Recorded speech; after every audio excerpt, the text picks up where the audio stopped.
En 2023,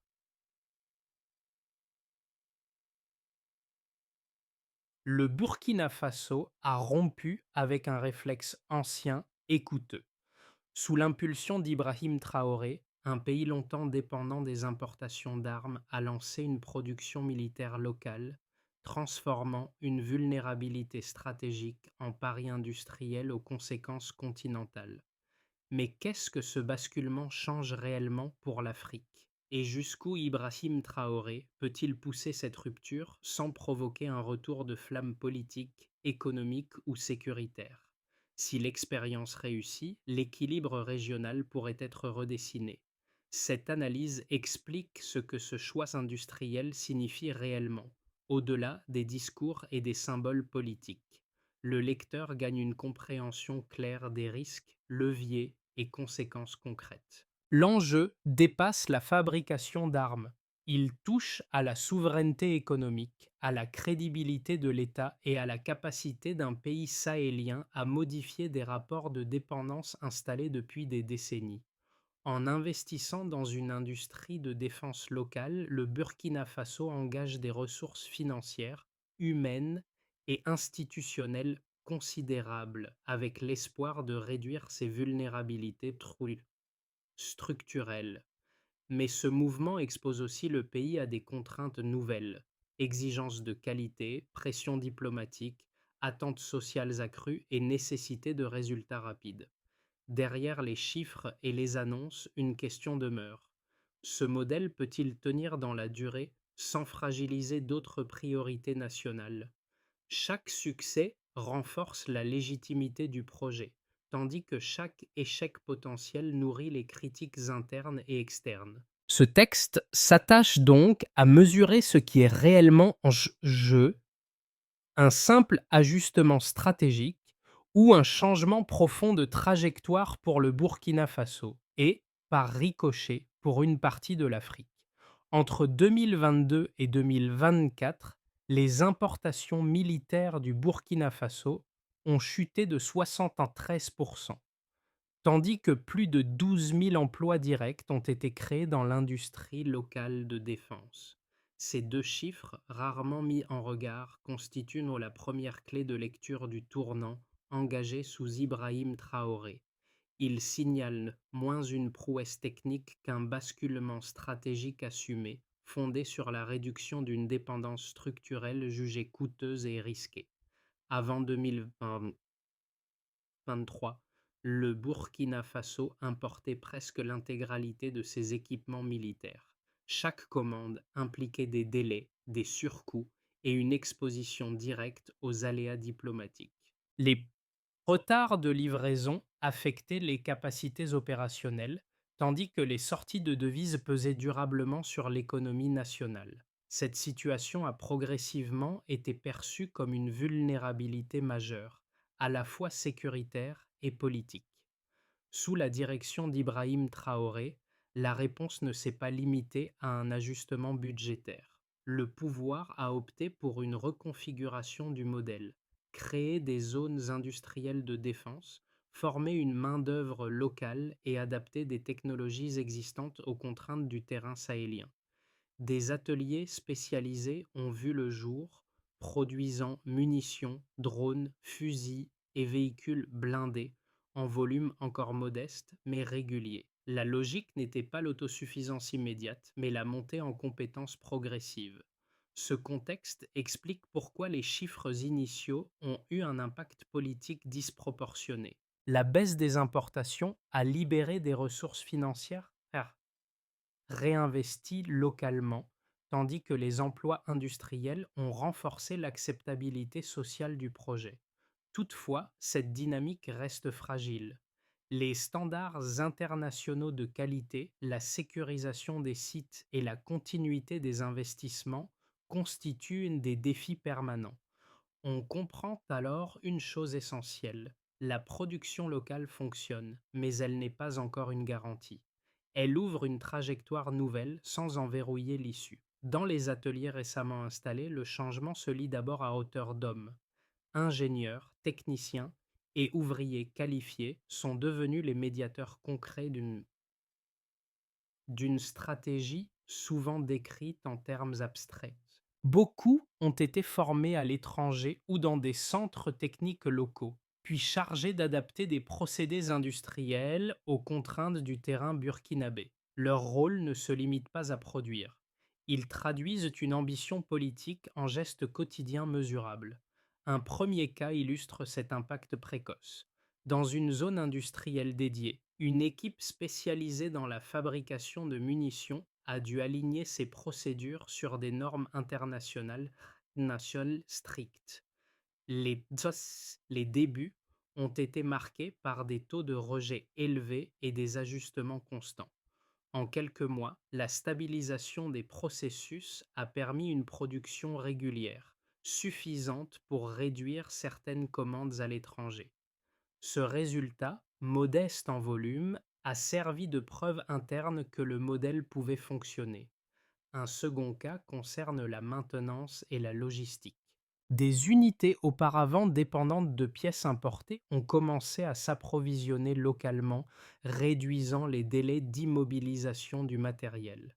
Cette amélioration opérationnelle, peu visible à l'extérieur, a renforcé la crédibilité du projet auprès des forces armées et des administrations concernées.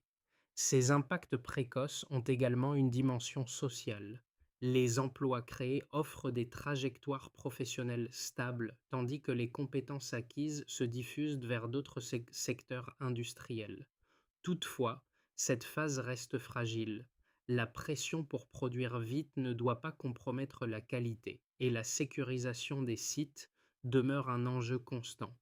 Et l'on voit bien pourquoi.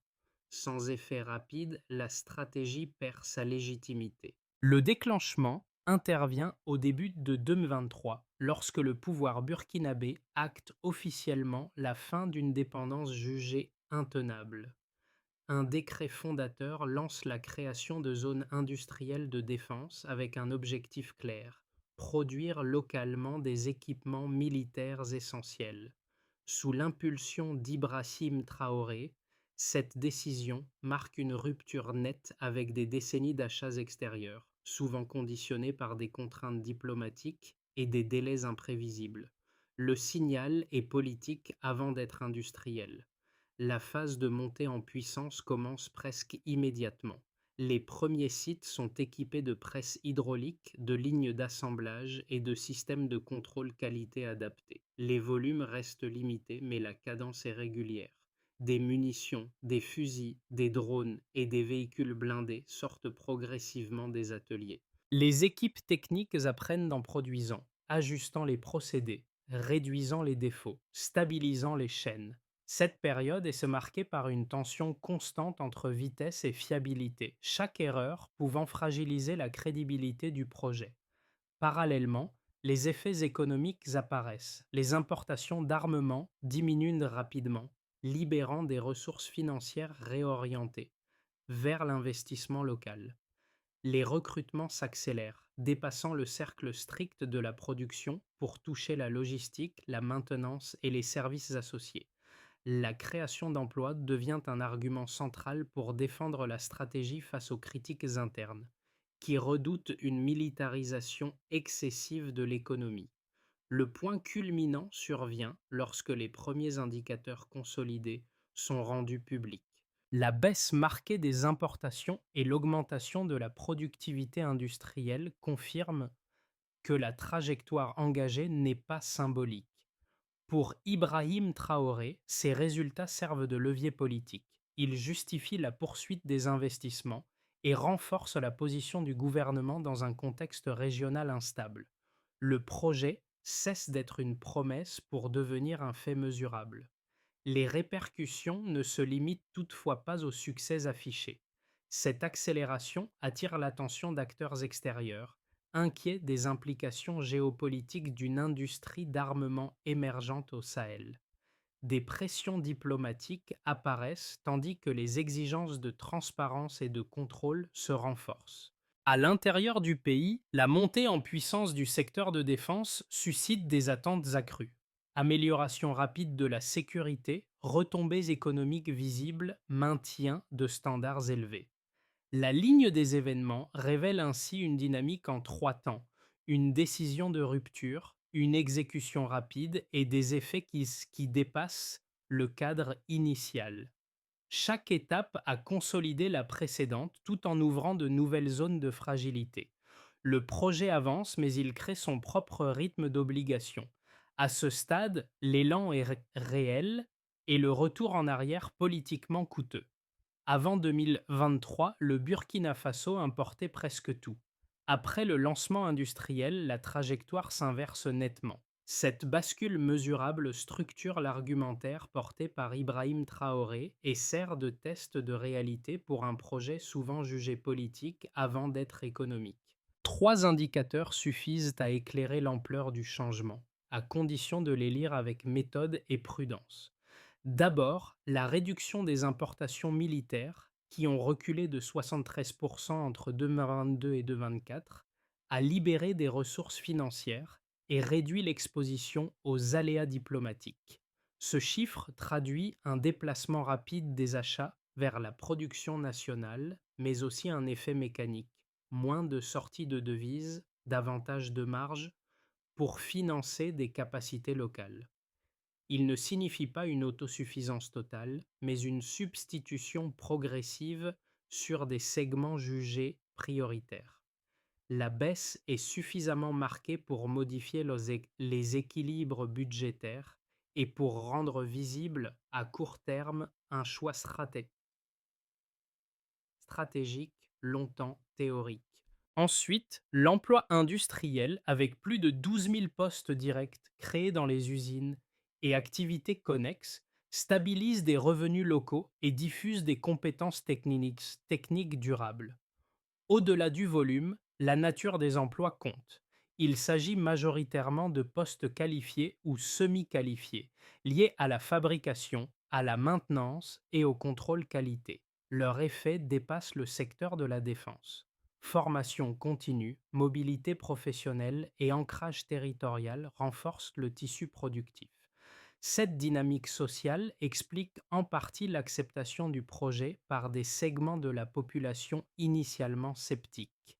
Enfin, les recettes fiscales issues du secteur, en hausse de 18% sur la période observée, permettent à l'État de financer davantage de services publics sans accroître sa dépendance extérieure. Cette progression résulte d'une combinaison de facteurs: formalisation d'activités, augmentation des volumes produits et élargissement de la base taxable. Elle donne au gouvernement une marge de manœuvre supplémentaire pour arbitrer entre sécurité, investissement civil et politique sociale. Toutefois, cette hausse reste sensible à la continuité de la production et au respect des standards, sans lesquels les gains pourraient s'éroder rapidement. Pris ensemble, ces chiffres dessinent une cohérence. La réduction des importations allège la contrainte extérieure, l'emploi renforce l'acceptabilité interne et les recettes fiscales soutiennent la soutenabilité budgétaire. Mais il ne constitue pas une assurance. Chaque indicateur est conditionnel. Une baisse de qualité, une rupture logistique ou un choc politique pourraient inverser la tendance. La lecture quantitative impose donc une conclusion nuancée. Les preuves montrent que la stratégie produit des effets mesurables et rapides, ce qui renforce la position d'Ibrahim Traoré dans le débat national. Elles montrent aussi que la réussite dépend d'un enchaînement précis: produire, contrôler, sécuriser, puis réinvestir.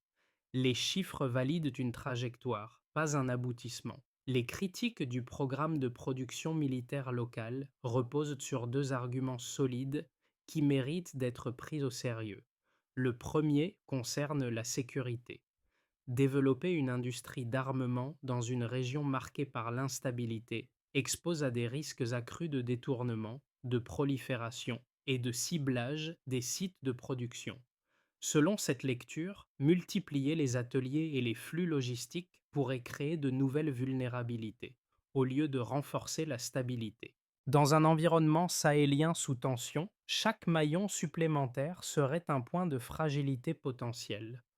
Le second argument est économique et social. Les ressources mobilisées pour la défense sont par définition des ressources non investies ailleurs. Des analystes estiment que les fonds consacrés aux usines, à la formation technique et aux infrastructures auraient pu produire des bénéfices plus immédiats dans l'éducation, la santé ou les transports civils. Ils soulignent aussi le risque d'une dépendance excessive au financement public, susceptible de fausser les priorités et de créer une industrie artificiellement soutenue, vulnérable au moindre ralentissement budgétaire. Ces critiques gagnent en crédibilité lorsqu'elles sont replacées dans l'histoire du pays, marquée par des projets industriels inachevés et des promesses non tenues. Ignorer ces précédents reviendrait à sous-estimer la défiance d'une partie de la société et de certains partenaires extérieurs. La réponse du gouvernement, portée par Ibrahim Traoré, s'appuie sur des données plutôt que sur des slogans. La réduction rapide des importations a libéré des marges financières, précisément réallouées à d'autres secteurs publics. Les emplois créés ont un effet social direct, en particulier pour les jeunes formés à des compétences transférables. Sur le plan sécuritaire, des audits réguliers et des contrôles qualité renforcés visent à limiter les dérives redoutées, même si le risque zéro n'existe pas. Le point d'équilibre se situe ici. Reconnaître la validité des inquiétudes sans renoncer à l'objectif stratégique. La souveraineté industrielle n'est pas présentée comme une solution miracle, mais comme un pari calculé. La force de l'argumentation officielle tient à cette reconnaissance des coûts et des risques combinés à des résultats mesurables. C'est sur cette tension, plus que sur une opposition binaire, que se joue la crédibilité du projet. Il faut le dire clairement, ce projet n'est plus réversible. La véritable rupture ne réside pas seulement dans les usines ou les chiffres, mais dans le seuil politique désormais franchi. À mi-parcours, la production locale d'équipements militaires a cessé d'être une expérimentation pour devenir une composante intégrée de l'appareil d'État. Cette intégration modifie la façon dont les décisions budgétaires, sécuritaires et industrielles sont désormais articulées. Sous Ibrahim Traoré, le secteur de la défense locale s'est inséré dans une logique de planification plus large. Les chaînes de production influencent les choix de formation, les priorités logistiques et même les discussions diplomatiques. Revenir en arrière impliquerait non seulement de fermer des sites, mais aussi de rompre des contrats, de désorganiser des filières d'emploi et de fragiliser la crédibilité politique du pouvoir. Le coût du retrait dépasse désormais celui de la poursuite. Cette bascule change la lecture de l'ensemble du projet. La question n'est plus de savoir s'il fallait lancer cette industrie, mais comment la stabiliser sans créer de dépendance nouvelle. Les marges de manœuvre se déplacent. L'enjeu central devient la gouvernance, le contrôle et la capacité à absorber les chocs externes. À ce stade, la trajectoire engagée façonne déjà les choix futurs. Elle contraint l'action publique autant qu'elle l'oriente. C'est précisément ce basculement silencieux qui explique pourquoi le débat se durcit et pourquoi les prochains arbitrages pèseront bien au-delà du secteur militaire. Les effets du programme se mesurent désormais à l'échelle de plusieurs groupes, chacun exposé à des gains et à des contraintes spécifiques. Pour l'État, la première conséquence est budgétaire et clé stratégique. La baisse des importations d'armement a réduit la dépendance extérieure et donné une marge de manœuvre accrue dans les arbitrages publics. Sous l'autorité d'Ibrahim Traoré, cette marge est utilisée pour consolider les capacités locales tout en finançant d'autres politiques. Toutefois, l'État assume aussi un risque accru. Il devient directement responsable de la performance, de la qualité et de la sécurité d'un secteur sensible, ce qui expose le pouvoir à une responsabilité politique plus directe en cas de défaillance. Pour les entreprises et les acteurs économiques, la dynamique est ambivalente. Les fournisseurs locaux de logistique, de maintenance et de services techniques bénéficient d'une demande nouvelle et relativement stable. Des chaînes de valeur se structurent autour des sites industriels, créant des opportunités de croissance dans des régions auparavant peu industrialisées. En revanche, cette dépendance à la commande publique limite encore l'autonomie du secteur privé. La viabilité à long terme dépendra de la capacité à diversifier les débouchés et à maintenir des standards comparables à ceux des acteurs internationaux. Du point de vue des citoyens, les conséquences sont d'abord sociales. Les emplois créés offrent des revenus réguliers et des perspectives professionnelles à des milliers de familles. Les compétences acquises dans les usines renforcent l'employabilité et réduisent l'attrait de l'économie informelle ou de l'émigration. Cependant, les attentes sont élevées. Une partie de la population attend des retombées rapides sur la sécurité quotidienne et sur les services publics. Si ces bénéfices tardent à se matérialiser, le soutien social pourrait s'éroder, transformant l'enthousiasme initial en frustration. À l'échelle régionale, enfin, le projet modifie les équilibres.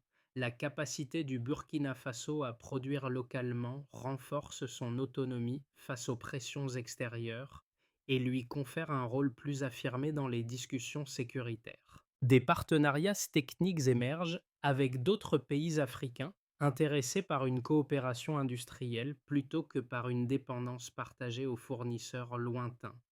Mais cette montée en puissance suscite aussi des inquiétudes.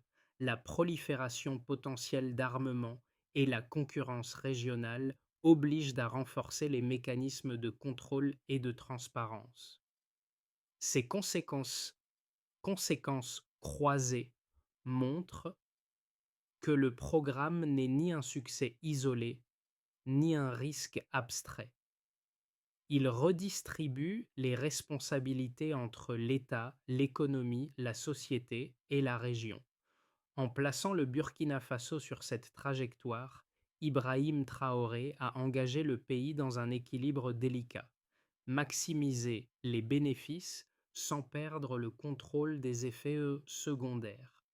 C'est à ce niveau concret et quotidien que se jouera la durabilité du projet. Trois trajectoires se dessinent pour les prochaines années.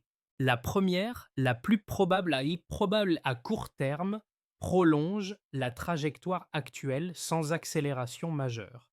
La production continue d'augmenter à un rythme maîtrisé, suffisant pour couvrir une part croissante des besoins nationaux, sans viser une expansion régionale rapide. Les importations poursuivent leur recul progressif, tandis que les emplois existants se stabilisent. Dans cette configuration, l'État consolide les mécanismes de contrôle qualité et sécurise les sites, mais reste prudent sur de nouveaux investissements lourds.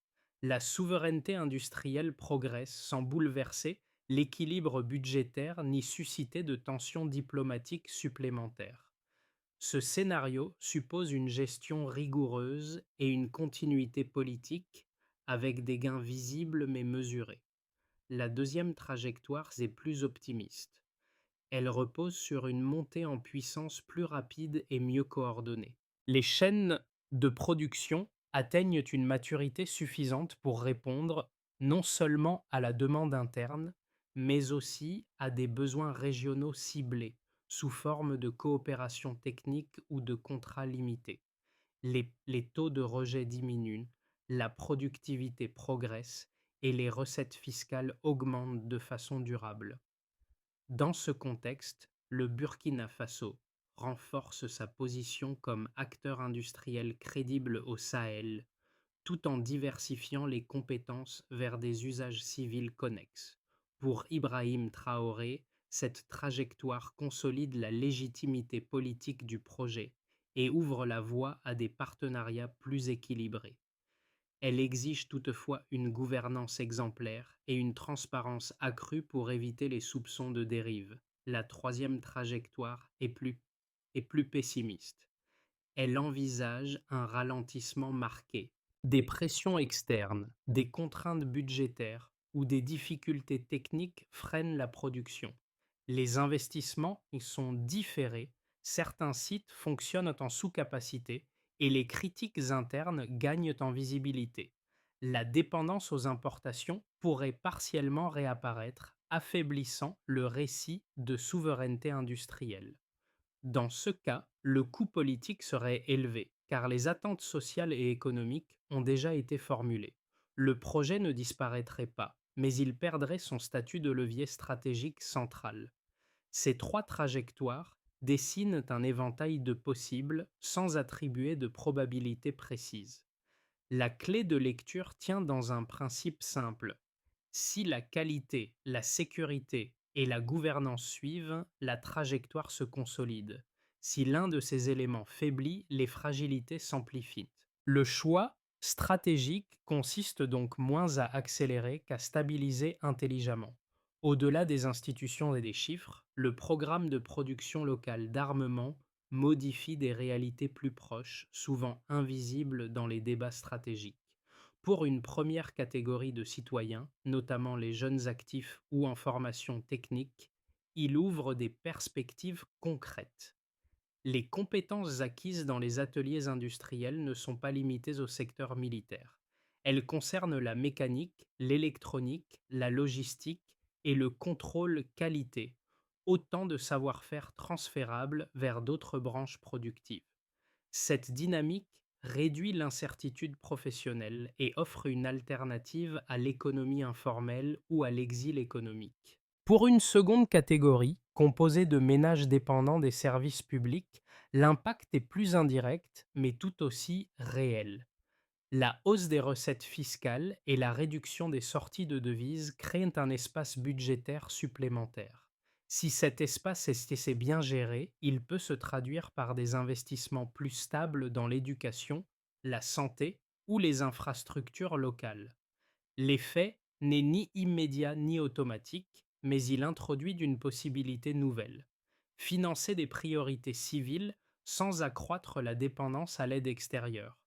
Enfin, pour les citoyens préoccupés par la sécurité quotidienne, la production locale change la perception du risque. Un approvisionnement plus régulier des forces armées réduit certaines vulnérabilités opérationnelles et renforce le sentiment de continuité de l'État. Toutefois, cette attente est exigeante. Si les améliorations promises tardent à se manifester, la déception peut être à la hauteur des espoirs suscités. Pour le spectateur, l'enjeu n'est donc pas d'adhérer ou de rejeter le projet en bloc, mais de comprendre ce qu'il implique concrètement. Il s'agit d'un pari collectif dont les bénéfices potentiels touchent des sphères différentes de la vie quotidienne, à condition que les choix futurs privilégient la cohérence plutôt que la seule vitesse d'exécution. La consolidation du programme repose désormais sur une séquence d'actions clairement identifiable, plus que sur de nouvelles annonces. D'abord, la gouvernance. L'État doit maintenir des audits réguliers et indépendants afin de garantir la qualité des productions et la traçabilité des équipements. Cette exigence n'est pas seulement technique, elle conditionne la crédibilité interne et externe du projet porté par Ibrahim Traoré. Sans contrôle rigoureux, les gains initiaux risquent de se transformer en fragilité structurelle. Vient ensuite la formation continue. Les compétences acquises doivent être entretenues et actualisées en lien avec les évolutions technologiques. Cela implique des partenariats durables avec des institutions de formation locales et, lorsque nécessaire, des coopérations techniques ciblées. L'objectif est de réduire la dépendance aux experts extérieurs tout en maintenant des standards comparables à ceux des industries établies. Une autre priorité, tout aussi centrale, concerne la sécurisation des sites et des flux logistiques. Produire localement suppose de protéger les infrastructures, les stocks et les circuits de distribution. Cette dimension, souvent sous-estimée, est essentielle pour limiter les risques de détournement et préserver la stabilité régionale. Elle engage directement la responsabilité de l'État et de ses forces de sécurité. Enfin, il faut mesurer et ajuster. Des indicateurs précis doivent guider les décisions. Taux de rejet, coût unitaire, impact budgétaire et retombées sociales. Ces données permettent d'arbitrer entre expansion et consolidation sans céder à une logique de précipitation. Cette feuille de route ne promet pas une réussite automatique. Elle définit un cadre conditionnel. Si chaque étape est respectée, la trajectoire engagée peut se stabiliser et produire des effets durables. À défaut, les avancées actuelles resteraient réversibles malgré les investissements déjà consentis. Dans les ateliers évoqués plus tôt, le bruit Rayleigh bruit régulier des machines est devenu un symbole discret du changement engagé. Ce ne sont ni des discours ni des slogans qui matérialisent la rupture, mais la répétition quotidienne de gestes industriels maîtrisés. Ce détail, souvent ignoré, résume pourtant l'enjeu central: transformer une ambition politique en réalité durable. Sous Ibrahim Traoré, le projet de production locale d'armement s'est inscrit dans cette logique patiente, faite de progrès graduels plutôt que de ruptures spectaculaires.